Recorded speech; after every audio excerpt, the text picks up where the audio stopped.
Now this next one, there was no way I could answer it in the 15 seconds Instagram gives me. But this one is from Rowan, who asked, what to look for when you're buying a smoker? And I don't think I've ever been asked this, and I'm shocked because it's a really good one. There's so many things to look for, but let's start running through the list.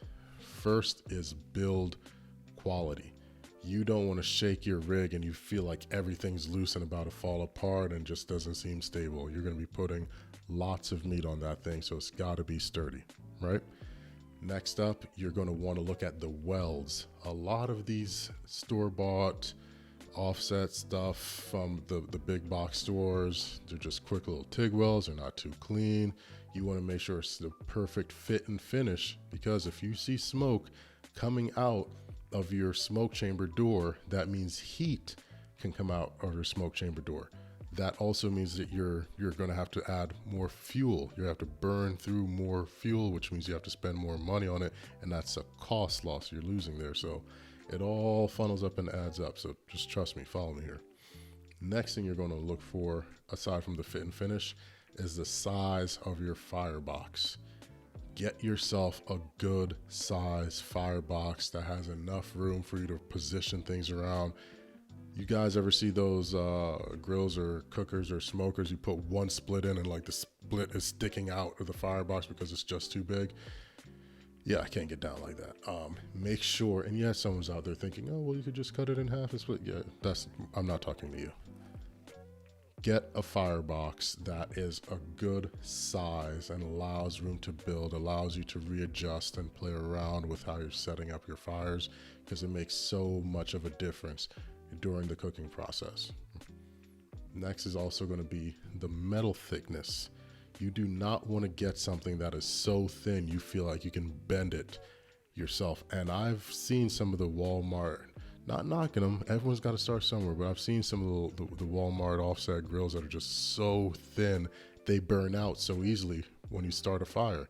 You ever just fire up and that firebox, the paint immediately peels off, which can be because you started up too hot, but it's also because the metal's just so thin, you're losing all that extra heat. That's why you have to do certain tricks to modify to get it running how you want. Maybe I'll put that video out as well. But like I said, I could harp on this question forever, but I'll go through a couple more points. Look at your cook chamber and the ease of access. So the reason why I love all my rigs and I designed them higher, I'm a tall guy, I'm 6'6".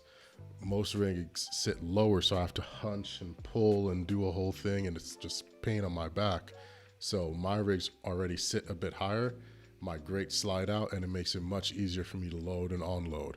It's going to be very difficult to find that in a store-bought rig.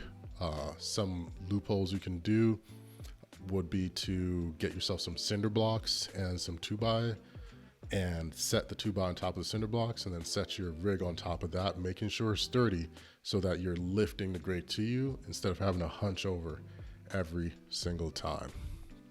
Now I'll finish this off by saying, when you're looking for a rig, make sure that it's very easy to control your airflow.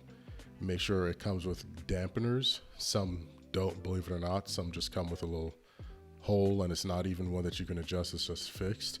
And make sure you're able to have a shutoff valve at the top where your chimney is, so you're able to control and throttle how wide open it is or how tampered down it is.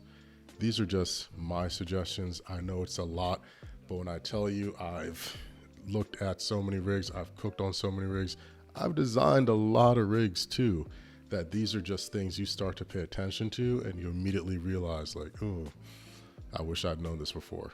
But Rowan, thank you for the question, brother. I hope this answers it. I know it's a little long-winded, but it was just a really damn good question.